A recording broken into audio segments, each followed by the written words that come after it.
Verset 1. Alors Jésus fut emmené par l'Esprit dans le désert pour être tenté par le diable. 2. Après avoir jeûné 40 jours et 40 nuits, il eut faim. 3. Le tentateur s'étant approché lui dit, si tu es fils de Dieu, ordonne que cette pierre devienne des pains. 4. Jésus répondit, il est écrit, l'homme ne vivra pas de pain seulement, mais de toute parole qui sort de la bouche de Dieu. Ìrètí Mátíù orí kẹrin ẹsẹ̀ ìkíní nígbà náà ni adarí Jésù sì jù ní ọwọ́ ẹ̀mí mímọ́ láti dán wò lọ́wọ́ Èṣù. Bàbá adarí Jésù sì jù. Et ils sont dirigés Jésus vers le désert. Yes. Láti dán wò lọ́wọ́ Èṣù. Láti dán wò lọ́wọ́ Èṣù. Et pour le tenter dans la main du diable. Ẹsẹ̀ kejì. Amen. Ibi àdúrà bá wà. Où il y a la prière. Les Satan attendent de tout. Et après, àwọn ọmọ èṣù náà bẹ́ẹ̀ tí wọ́n yípo. Mais ó mú ìmọ̀ ẹ̀bá Jésù. Mais torí pé o ò lè mú Jésù. Ìgbé bá wọn náà. A lè pé o ò lè mú àwọn náà. Yes. Ẹsẹ̀ kejì. Nígbà tí ó gbààwẹ̀ ní ogójì ọ̀sán. Jésù ti gbààwẹ̀ ní ogójì ọ̀sán. Et Jésus a jeûné pendant 40 jours. Àti ogójì òru. Àti ogójì. Et 40 nuits. Amen. Àwẹ̀ tí wọ́n gbà tó sí ìrìn àjò mẹ́fà. Que le jeûne que moi nous faisons et puis on mange à 18h30. Tó sí ìrìn àjò mẹ́fà. Et nous mangeons à 18h30. On est là bas. Et tu penses que c'est le jeûne. Jésù aussi. Mais Jésus, il n'a pas coupé lui son jeûne. Ogójì ọ̀sán. 40 jours, 40 nuits. Yes. Lẹ́yìn náà ni ebi ń pa. Il a fait maintenant. Et il parlait de l'église ou pas. Ẹsẹ̀ kẹta. Nígbà tí olùdánwò ojú ọ̀dọ́ rẹ̀. Nígbà tí Sátánì ẹ̀mí ẹ̀kọ́. Au moment où le diable va le tenter arriver vers lui. Ó ní bí wọ́n bá ṣe ọmọ Ọlọ́run, pàṣẹ kí òkúta wọ̀nyí di àkàrà. Sọ́kùn. Èṣù lè dán wọn. Que le diable peut te tenter, il peut me tenter, il peut me tenter. Ó lè dá orí fífọ́. Et il peut amener que ce travail de maux de tête. Ó lè dá ara tó. Et peut-être tout le temps tu vas avoir toujours la fatigue, ton corps commence à te faire mal. Ọmọ kò tó o bá gbà wọ̀. Mais il reconnaît que si tu fais le jeûne, Il est quand même tó. qu'il y a un bonheur qui vient. Sátánì náà kò Jésù ó rí ire. Et que le Satan reconnaît que Jésus va recevoir un bonheur. Ó ní pé gbogbo ìjọba ayé àti ọ̀run. Il veut que tout le gouvernement du monde et du ciel, Á fi lé Jésù. Dieu ordonnera à Jésus-Christ. Ó fi sáré lọ. Et c'est pour cela que le diable a couru vers lui. Bó ṣe lè sáré wá lọ. Et la monnaie qu'il peut courir vers nous, vers toi. Nítorí bá gbà lọ ní ọ̀sìn náà pẹ̀pẹ̀. Mais tu as train de gêner et c'est toi qui as train de trembler. Àlẹ́ àwọn aṣojú. Et en ce moment, tout ton corps est en train de démanger. Ọ̀bìà. En ce moment, tu es. Àlẹ́ àwọn aṣojú. En ce moment que tu ne pas toujours. Aláìní kan sí. Et tu es feignant. Àwọn aṣojú pé Olúwa bá wọn sá. Mais si ton corps est en train de te déranger, tu dis le Dieu, Jáde kúrò lára mi. il te sort dans mon cœur. Kó bá agbára Olúwa. Que tout mon corps prend la puissance de Sátánì l'éternel. ti dá ọmọ. Et en ce moment, le diable, il a eu des problèmes. Ọlọ́ba máa jẹ́. Et en ce moment, tu seras toujours un écart. Àdókòwò kan bá ọdún fẹ́ sẹ́. Et peut-être qu'il y a un guerre qui est dans ta vie que Dieu va enlever cette guerre. Kí á lọ lé wọn yẹn. Rapidement, tu vas aller chercher la nourriture pour manger. Ìṣẹ̀ Sátánì. Ça, c'est le travail du diable. Sọ́dọ̀ bá yọ̀ fún Olúwa bá mi. Mais si tu as déjà le diable et Dieu t'est châtié, Yóò sọ fún Olúwa bá mi. que tu as dit que Dieu t'est châtié, Yóò sá fún ọ. le Satan, il va nous fuir. Ẹlẹ́sìn yóò dára fún mi. Ẹsẹ̀ kẹrin. Ṣùgbọ́n dáhùn wípé a ti kọ̀wé rẹ̀ pé ènìyàn kò gbọ́dọ̀ wà láyé nípa àkàrà nìkan. Bí kò ṣe nípa gbogbo ọ̀rọ̀ tí ó ti ẹnu Ọlọ́run jáde wá. Jésù ti dá lọ. Mais Jésus a répondu au diable. Nígbà tí Sátánì ní ebi ń pa ọ́. Au moment que le diable est venu que tu as faim, Òkúta tó bẹ̀. il dit voici les pierres qui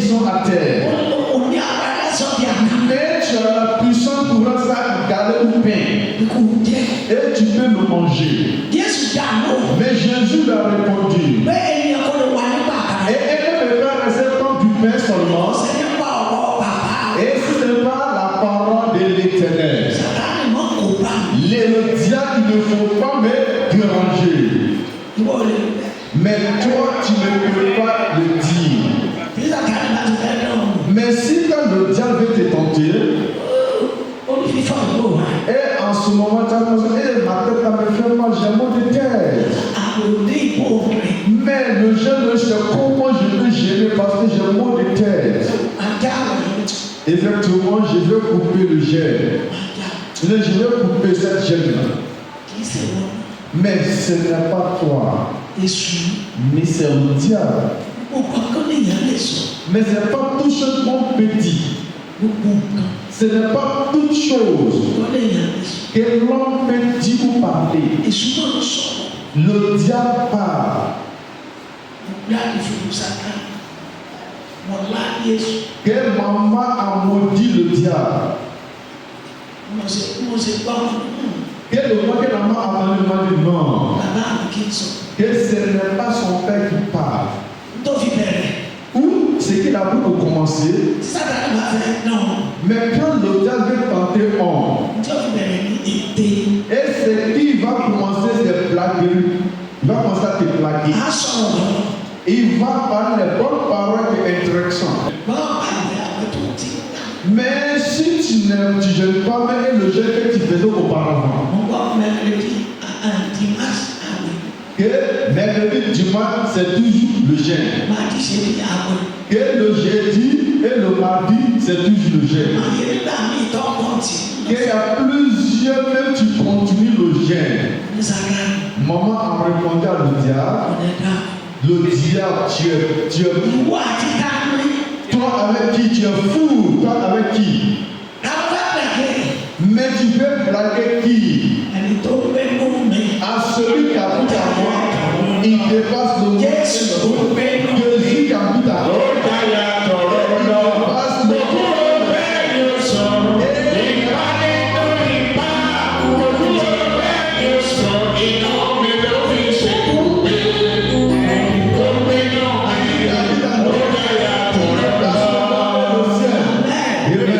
ní ojú ẹsẹ̀. Sous le champ, pariwo wa. qu'il a disparu, il n'a plus revenir. ìgbà yẹn. En ce moment, àwọn wa kò dàgbò méje kan. maintenant le jeune est quitté à 19h. ó lè dàgbò mẹ́jọ àgbo mẹ́sàn-án. Et peut-être à 20h ou 21h. tí ì sì sàtì. Qu'en ce moment, elle ne s'en même olùkọ́ pas. Yéṣu ẹ̀ ní sàn. sísọ bẹ́ẹ̀ bí sábọ̀ wá. Mais si on reprend nous quelqu'un biara, tọ̀pọ̀ ìbáṣepẹ̀. arrivé à Guarawa, Yofarama, tàbí ìbáṣepẹ̀ tíkẹ́ẹ̀tì fẹ́ ṣẹ́. que a mímọ ìnira pé a wà nínú àwẹ̀. faut pas voir peur de Satan. Ẹ má jẹ́ ká bẹ̀rù Sátánì. Satan il parle.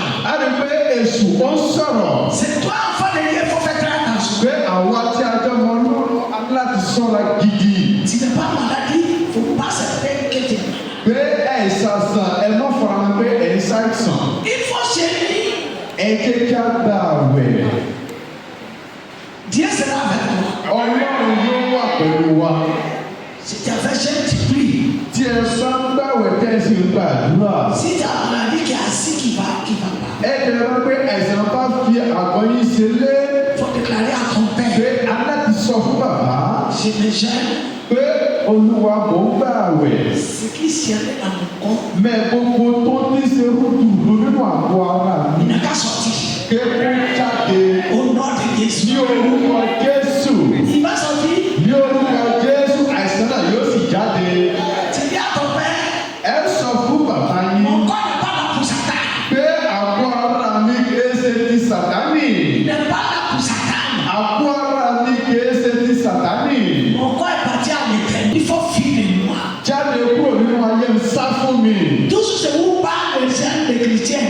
Pé ojoojúmọ́ ni màmá ń sọ fún wa nípa àwẹ̀ Kìrìsìtẹ́nì. les chrétiens c'est pas pour boire de l'eau à midi. non. Àwẹ̀ Kìrìsìtẹ́nì kìí ṣe àwẹ̀ tó mọ mu mi ní ọ̀sán.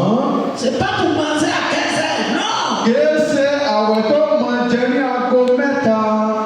c'est pas cher. c'est qui tu vas lè kìí náà. ṣe àwẹ̀ tó jí láago lọ́rùn òru tó máa jẹun. Wúwa ti rà lè náà ní màá.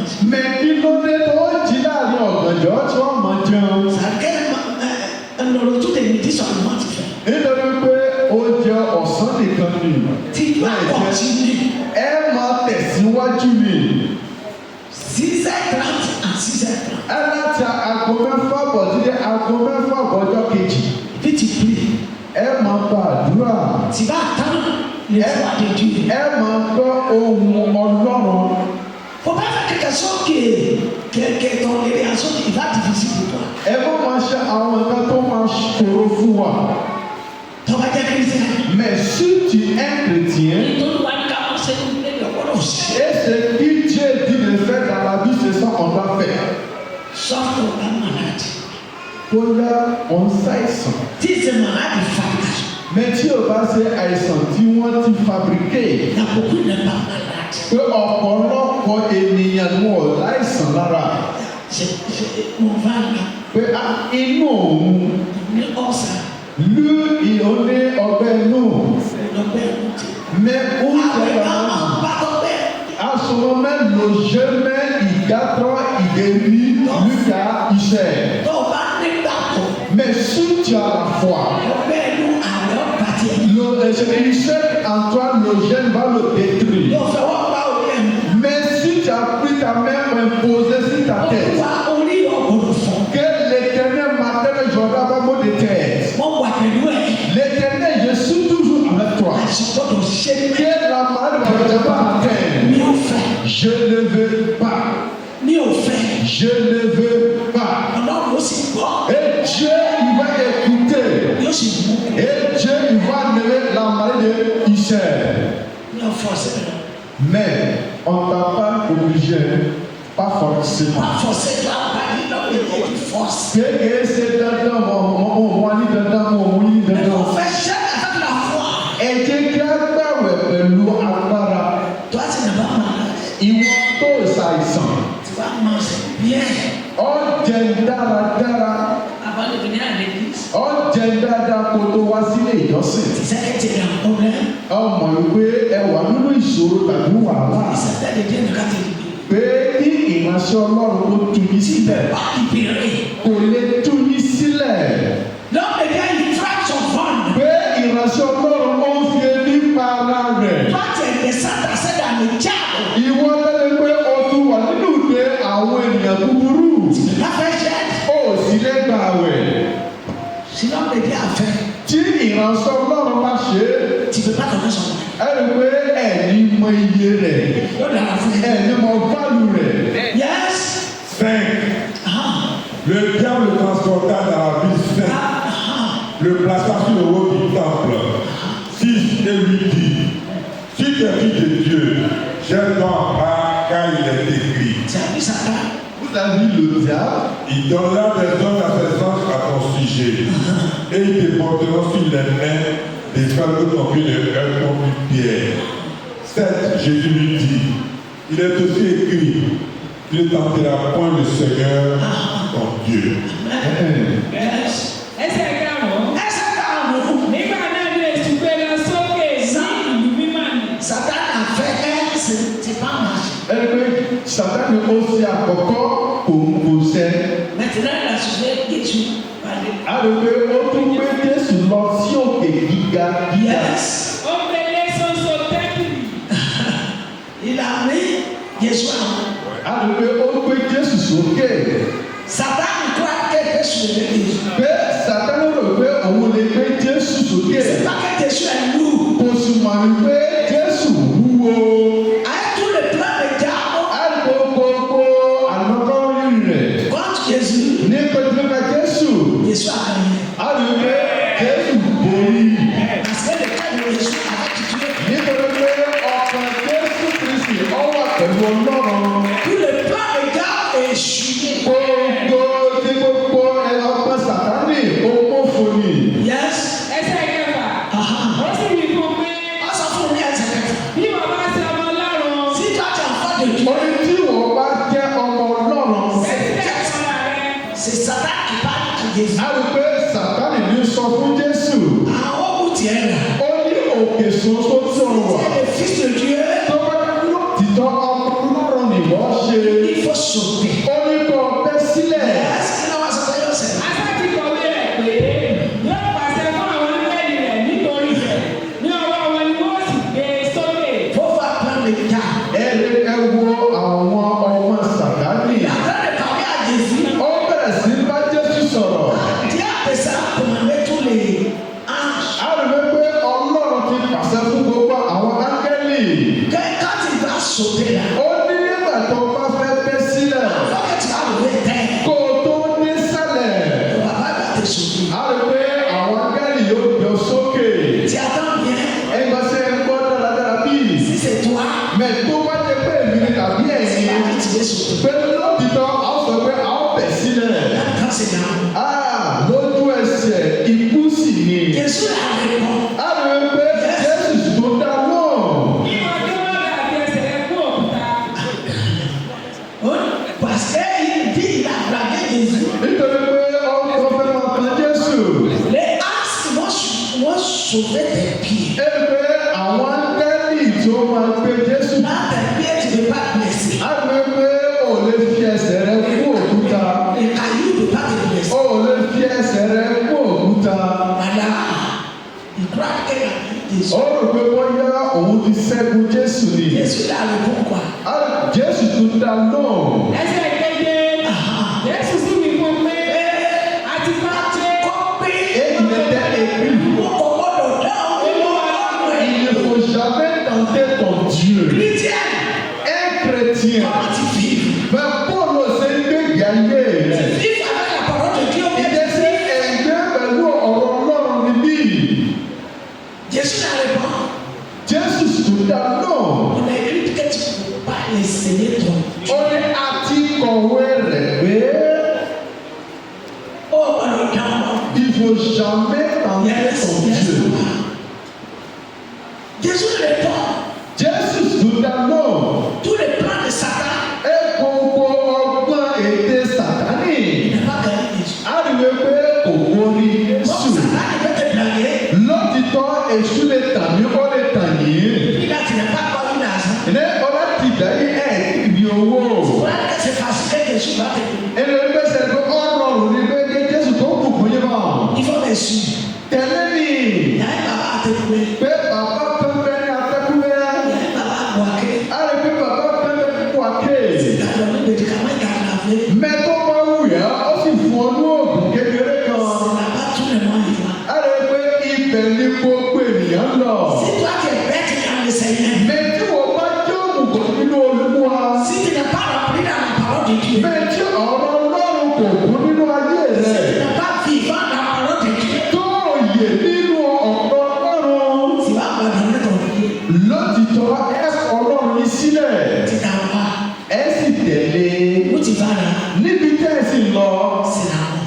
ikú ni. Il te blague, partir à la mort. A lè pé irú ẹni bẹ́ẹ̀ ó tẹ̀yìn sí ikú. Yes, maman. 8. Le diable transporta encore sur une montagne très élevée. Donc, tu vois, Lui montra tout le règne du monde et leur gloire. 9. Et lui dit, je te donnerai toutes ces choses si tu te prosternes et m'adores. 10. Jésus lui dit, retire-toi Satan, car il est écrit, tu adoreras le Seigneur, ton Dieu, et tu le serviras lui seul. 11. Alors le diable laissa. Et voici, les anges vinrent auprès de Jésus et le servaient. yes. Ẹsẹ̀ kẹjọ, Èṣù gbé lọ sí orí òkè gíga ẹ̀wẹ̀. Ó sì fi gbogbo ilẹ̀ ọba ayé àti gbogbo ògo wọn. Amen. Ça va combien de fois il a enseigné Jésus? Ẹlẹ́ẹ̀kẹta rẹ̀ tó tún tan Jésù Kristi. Ó On tún peut tan pas, wò. on peut pas le voir. Ìjẹ́ ẹ̀ ló bẹ̀rẹ̀. Ọlọ́run bá wà lọ́wọ́ Èṣù. Et Dieu, il va nous racheter dans la main du diable. Il a tenté Jésus premier. A lè pé Il est essuyé. ó sì mọ́fò. Il a tenté Jésus. Ọ̀tẹ̀ Jésù wò ní ìgbà mẹ́ta. Il est essuyé. Ọ̀tẹ̀ sì ṣe kéde. Mọ́fò. Deuxième, Ẹlẹ́ẹ̀kejì. il a tenté. Ó tún dán wò. Il est essuyé. Ó tún mọ́fò. Voilà troisième. Ẹlẹ́ẹ̀kẹta rẹ̀ tó tún fẹ́ dán Jésù wò. Ẹsẹ̀ kẹjọ. Èṣù gbé lọ sí orí òkè gíga gíga ẹ̀wẹ̀. Èṣù àbí àkọ́kọ́ mi àwọn o. Èṣù gbé ó tún gbé Jésù lọ sí orí òkè gíga. Ó sì fi ilẹ̀ ọba àti gbogbo òwe wọn. Ṣé tẹ̀lé? Mo ń sọ fún yín Kúrò àgbẹ̀ ọ̀bàrà bí. láti lè wọ ìjọba Ọlọ́run. Ìfọ́kàsí tó ń sẹ́yìn jì. Ẹ láti lè múra dáradára kẹ́ ẹ di àwọn orí dáradára. Mẹ́wàá la pè é lọ́kọ̀ òkúta tó nà. Mẹ́tẹ̀ bá fẹ́ lọ sílẹ̀ àwọn pẹ̀sẹ̀ ní Plateau Ojodo. Ràpẹ́sẹ̀ bá fà sí. A rè pé àtiwọ́ Ojodo kìí ṣe kan tó rọrùn. Díkẹ́ ṣe kò di. Pé káwé wo ti Ọlọ́run. Ìdá àtàtà kẹ̀sù tó àṣà nù. A rè pé ọdẹ Jésù ò ní ìgbà mẹ́ta. Wàdà sọ̀rọ̀ ní mẹ́sàn. Ó ní wò ó àwọn ilé tó dára nìyí. Wàdà tún mẹ́sàn. Ó ní wọ àwọn ilé tó dára. Sí ti fẹ́ pèsè tàtẹ́ tí. Ó ní tó bá lè forí balẹ̀ fún mi. Ìjọ ní ìsìn náà. Ẹ láti forí balẹ̀ fún mi ní ìṣẹ́jú kan péré. Wọ́n tún ti bọ̀. Ó ní gbogbo nǹkan tó wà nínú ayé yìí. Mẹ́sàn náà. Àpẹ̀lú àwọn ilé tó wà. Ṣé bẹ́ẹ̀ tẹ̀lé wọn? Ẹ lè pé màá fi fún ọ. Yes. Ẹsẹ̀ kẹsàn-án. Ó sì wí fún un pé gbogbo nǹkan wọ̀nyí ni èmi yóò fi fún ọ bí wọ́n bá wọlé tí o sì forí balẹ̀ fún mi. Ṣé pé ìyàtọ̀ fún tẹ̀sí? Ẹ lè pé ṣe onídàájọ́ àrífín. Sátánì ẹ̀ tó sùn náà. A lè pé èsì ó sì tún bẹ̀. Ìtàkùn àǹfààní di. A lè pé ó sì tún máa ń tẹ ọlọ́mọdé àwọn ọmọ Ọlọ́run wò. Ilẹ̀ tó sùn náà. Ó sì tún bẹ̀. Mẹ ìbá tẹ̀lé ní ànáfẹ́. A lè pé gbogbo òpin rẹ̀ ọ̀run àpáàdì ni. Àfẹ́kìlà bẹ̀sùn kẹsẹ̀. Ẹ pẹ̀lú ẹni tó bá tẹ̀lé Sàtánì. Súnmọ́ Ọlọ́run. Il faut acheter de Dieu. Báwo rẹ̀ gbọ́? Il faut accepter la parole de Dieu. Jésù Kristi. Et peut-être Jésus-Christ. Àǹfààní kìlìyàtọ̀ de tout sùn. Pé ọ̀dọ̀ tó dá ohun gbogbo. Sátánì ń fò. Pé Èṣù ẹni ègbé. Ìdí ìṣèwé ti dán tú sí. Ó ní màá fi gbogbo rẹ̀ fún ọ. Tó a sì Sátánì ìtàfẹ́. Èlò tí Sàtánì ń pè wá ń pè yìí. Ìtàfẹ́. Ó pè wá ó pè mí. Bẹ́ẹ̀. Ó ní ẹ̀wá. Tó sì kí ti dé sí ti dán. Ó ní gbogbo tẹ̀ ń fẹ́ èlò fún ọ. Wàhálà lè dí. Ìjọ yìí. Lọ́la ìdánwò. Et il faut aller vendre des marchandises de fête. Àbí de l'enfant. Gbogbo aṣọ àwọn bèbè. Sọ̀sọ̀ ní enfant. Àwọn bàtà ọmọwẹ́wẹ́. C'est actuellement là les gens payés. Pé ní àkókò ìpínlẹ̀ làwọn èèyàn ra aṣọ ọdún fún àwọn ọmọ wọn. Kàlẹ́ lè sàn peu près. Nítorí pé àwẹ̀ àwọn mùsùlùmí ó ti wá sí òpin. Tó ti jà láti bí. Ìwọ dandan nísìn ó kó gbogbo ẹsẹ̀ rẹ méjèèjì. Ó kó méjèèjì ó ń lọ nìyẹn. Sàdáàkì tàbí àgbẹ̀ kò tẹ́ kí n bá fún mi sọ mi tuye. Èṣù tó ń tẹ̀yìn tó ní kẹ́ ẹ mọ́ wá sílé Ọlọ́run. Ìbẹ́tẹ̀ bìlọ̀kẹ́ máa ṣe. Pé ó lè dènà dèyí ní ọjà. Ó bí ẹ sàbẹ̀ máa ṣe. Lótìtọ́ ẹni tajà gbogbo ẹni lọ dédé. Bẹ̀rẹ̀ àṣà láti kí n bá fẹ́ pọ́ǹsù. A rí pé owó náà ẹ̀ fi ṣe nǹkan gidi. Túùsù ti tó náà. Lójoojúmọ́ ní ẹ̀ mọ ibi Bàtẹ́tì ojúkojú. dìnnà bá lè kó àgọ́ ní àṣàrà. Nítorí pé ẹ̀ ní ọ̀rọ̀ kan láti lè bá sàtìrí Bí sàtìrí. sàdáàkì lè fọ́ mu wa. Pé ìwọ èṣù kúrò níwájú mi. Ọjọ́ olúwa jọ lọ́wọ́. Que le jour de l'Éternel c'est le jour de savoir. Mi ò lọ. Je vais pas. Sàdáàkì kú lọ́dọ̀. Le qui auprès de moi. Ẹni fọ́tẹ̀ lè sáṣẹ pé sàdáàkì dà yìí sí lọ. Ẹgbẹ́ bá ti gbọ́ na èṣù ní ìṣẹ́jú kan péré. Tí bá bọ́lá kò pè é àdìẹ ìṣẹ́kan. Ẹnu pé ẹ fi san gbèsè yìí fún ọdún márùn-ún. Àbẹ̀rẹ̀ tí wọ́n á kẹsẹ̀ yá kí kàtàkì. Yé tọ́wọ́ yẹ ẹ sì máa pé èṣù ló gbógun tì. Káyọ̀ àbúdá blàkẹ́ kìtẹ́ lè wọ́n di. Nígbà tí èṣù tẹ̀yìn tẹ kúrò níwájú Ọlọ́run. Tẹlifíṣì bá. Ìgbà náà ẹ ronú. Lẹ́tọ̀ọ́ díẹ̀.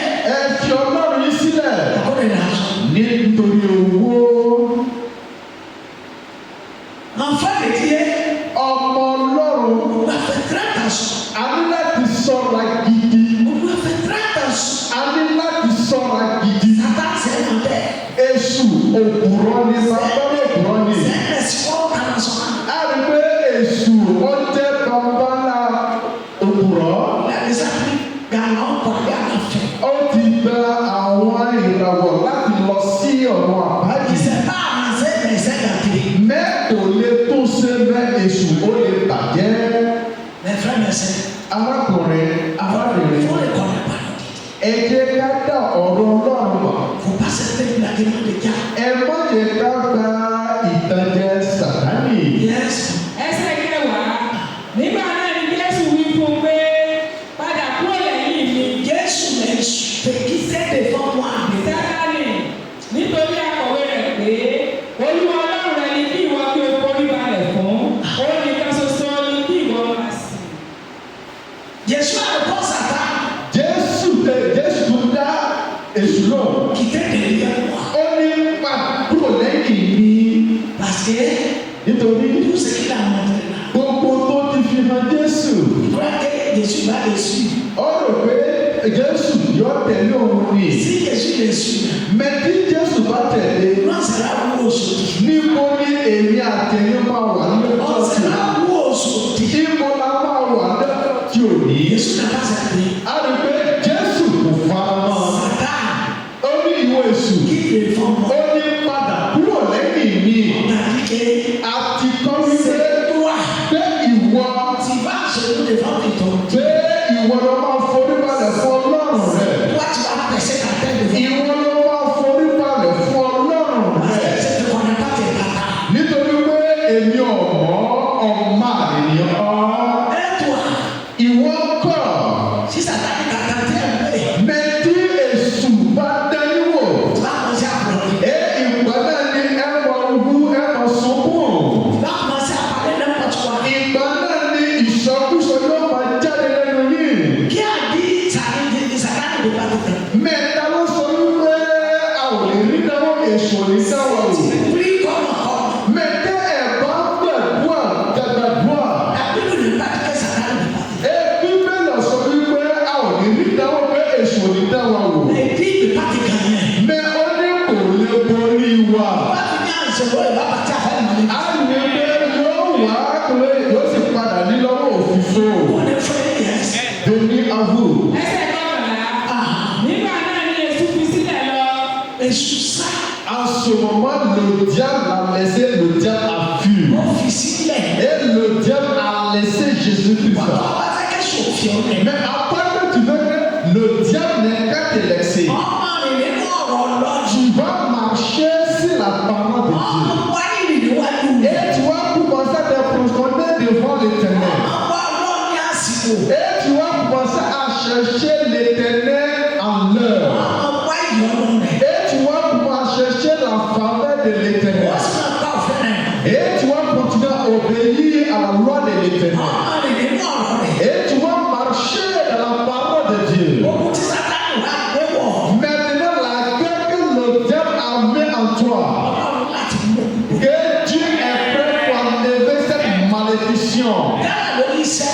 Mais si c'est le travail qu'on connaît, Nínú ara. et maintenant si dans notre corps, Yálà lára ọmọ. et maintenant si le corps de tes enfants, Ní gbogbo ọ̀nà tí oṣù bá bọ̀ sí. mais dans le moment que le diable s'est caché, Nínú ayé wa. dans la vie de chacun ou chacune, Ọlọ́run ọ̀nà àbẹ̀kọ́ rẹ̀.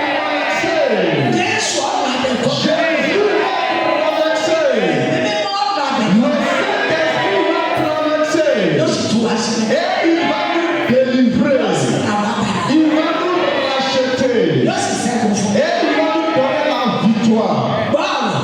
Écoutez la parole. Kó sì tú. Et mettre en pratique. Yóò nà fún ẹ̀ lọ. On sera très heureux. Sì kíyèsí. Kíyèsí. Remarque. Àwọn akẹ́lì tọ̀ wá. Wọ́n sì ṣe ìrẹsẹ̀ fún ọ. Sọ̀rọ̀. Àwọn angẹ́lì wa tọ̀ Jésù. Et les gens sont venus vers Jésus-Christ. Àwọn angẹ́lì tọ̀ Jésù. Que les anges sont venus vers Gbogbo Jésus-Christ. oríire o. Que mes félicitations. Ọ̀ya àti àwọn àṣẹ lọ́sẹ̀. Et à ceux qui vont faire le but avec toi. Àwọn tí wọ́n ṣe. Et ceux qui vont faire le but avec toi.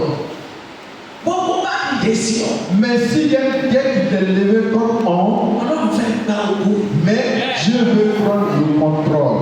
Ọba ní ẹni problème. Mais si tu as un problème, Ọlọ́run fẹ́ gba owó láyé ẹ̀. et Dieu veut prendre contrôle dans ta vie, Ọlọ́run fẹ́ kọ́ ọ̀dà ọ̀tá náà. et que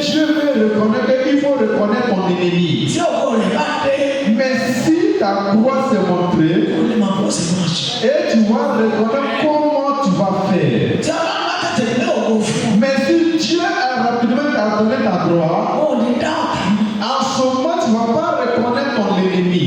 wọ́n máa ṣe fún wọn fẹ́ràn ẹ̀. Et tu vas penser que ton ennemi t'aime. ṣùgbọ́n nígbà tí àsìkò bá ti tún fún ọ. Au moment que les secrets vont dévoiler dans ta main, tí a máa wá gbé ògo dìde sí. maintenant Dieu t'a donné ta gloire. egungun tó kọ jó. Et un masque qui a dansé première fois, pour première fois. ayé wa. Et dans notre vie, egun tó sáré tó wà. que un masque qui a rapidement dansé kọ Jésù au fún. nom de Jésus. ìlànà owó ni. Il va nous regarder au dernier moment. ìlànà owó ni. Il va nous regarder au dernier moment. lórúkọ Jésù. Au nom de Jésus. ìlànà owó ni. Et il va nous regarder au dernier moment.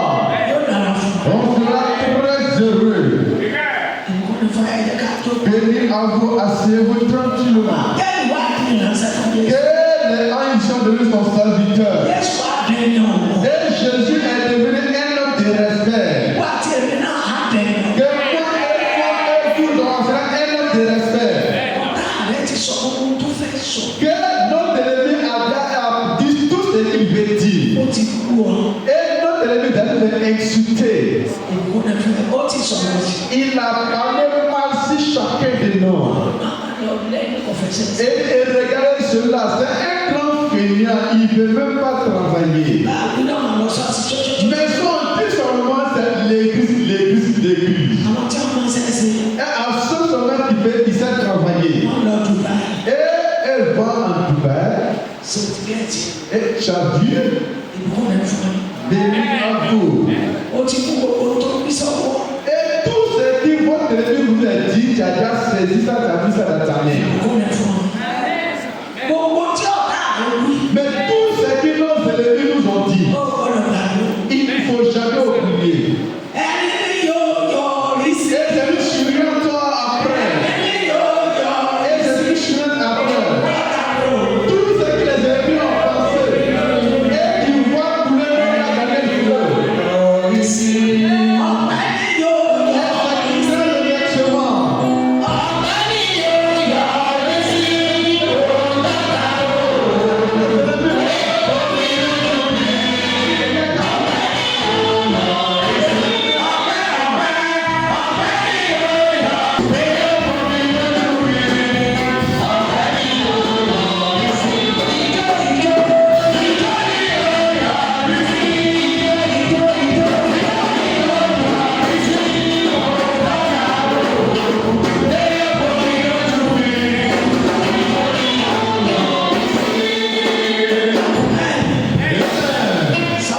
Psaume 19, verset 7. Il se lève à une extrémité des cieux et achève sa course à l'autre extrémité. Rien ne s'interrompt à sa chaleur. 8. La loi de l'Éternel est parfaite, elle restaure l'âme. Le témoin de l'Éternel est véritable, il rend sage l'ignorant. 9. Les ordonnances de l'Éternel sont droites, elles réjouissent le cœur. Les commandements de l'Éternel sont purs, ils éclairent les yeux. Orí Dáfídì, mọ́kàndínlógún, ẹsẹ̀ ìkeje, òfin Olúwa pé ó ń yí ọkàn padà, ẹ̀rí Olúwa dáni lójú, ó ń sọ òwe di ọlọ́gbọ́n ṣọ̀gbọ́n. Les témoignages de l'Éternel est juste. Et ça change le cœur. À part que Dieu t'a rendu du même, tu es ingrat. Mais au niveau policier, il t'a rien fait pour toi d'abord. Parce que tu as peur de ton ennemi. Au nom de Jésus, que les témoins vont dans le bouche. Mais c'est toi, tu as peur pour témoigner. Il faut témoigner. Parce que les témoignages que tu fais, et en ce moment, ça donne la guérison au cœur de d'autres personnes. Il faut dire la manière c'est. Voici ce qui m'est arrivé, qui m'est arrivé.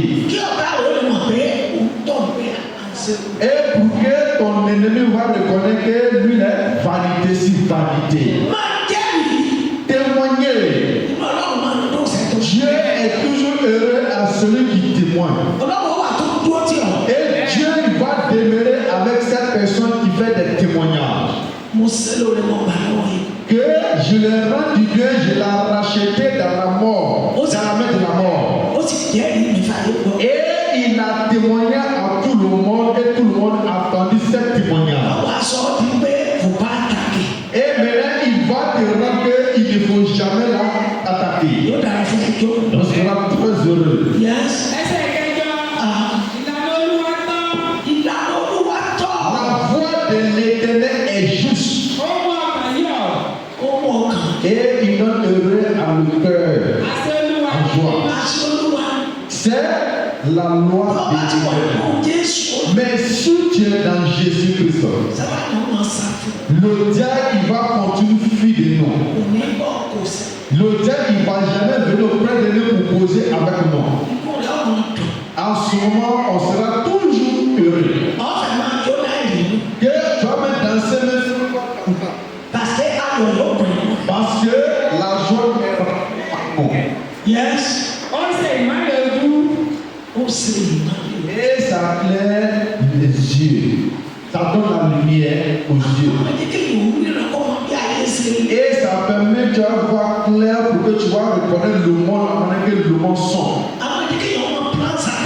Et il va reconnaître, tu vas reconnaître comment le plan du diable. Et ça te permet que tu vois clair pour reconnaître que l'Éternel est toujours vivant. Yes.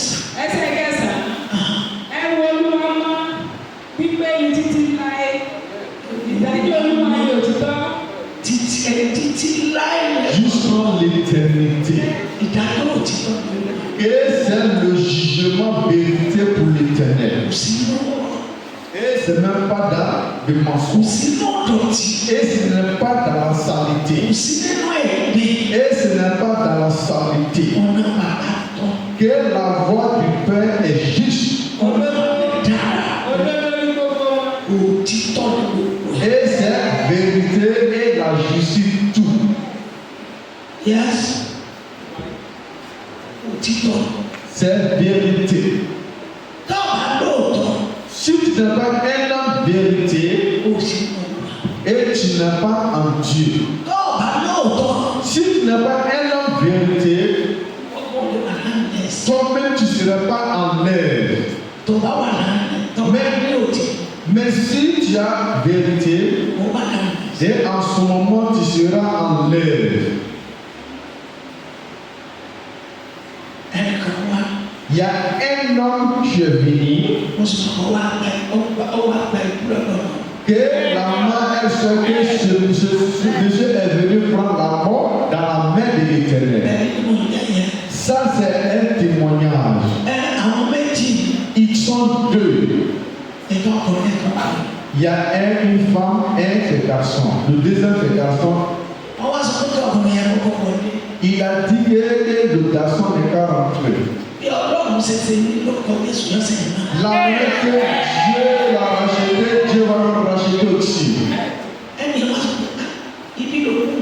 Que la personne a répondu, c'est ici que tu m'as amené. Et je vais te dire, voici la porte. Que ce monsieur s'arrêtait. Que Dieu vous salue. Que je suis venu vous saluer. Jésus veut vous saluer, mais je vais me retirer, je m'en vais. Maman dit, il faut rentrer. Maman dit, rentre, il dit, jamais je ne vais pas rentrer. Et il a répondu, voici le feu.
Devant Dieu, devant les hommes, que maman elle continue de regarder ce monsieur. Mais avec la dame qui sont venus ensemble, que cette dame elle s'est mise de côté. Qu'elle a commencé à parler en haute voix que je veux parler avec vous. Mais elle répond qu'elle a peur de la maman prophétesse. Qu'elle veut parler avec la maman prophétesse. Mais la parole de Dieu que dans la vie de la maman prophétesse, que maman a répondu, c'est comme que moi on ne va jamais poser. Que la maman a répondu à cette dame, tu veux mourir mais tu es déjà mouru. Tu es venu faire quoi? Maman elle est demeurée avec l'Éternel. Que l'Éternel est toujours avec elle. Pourtant seulement tu vas te taire. Tout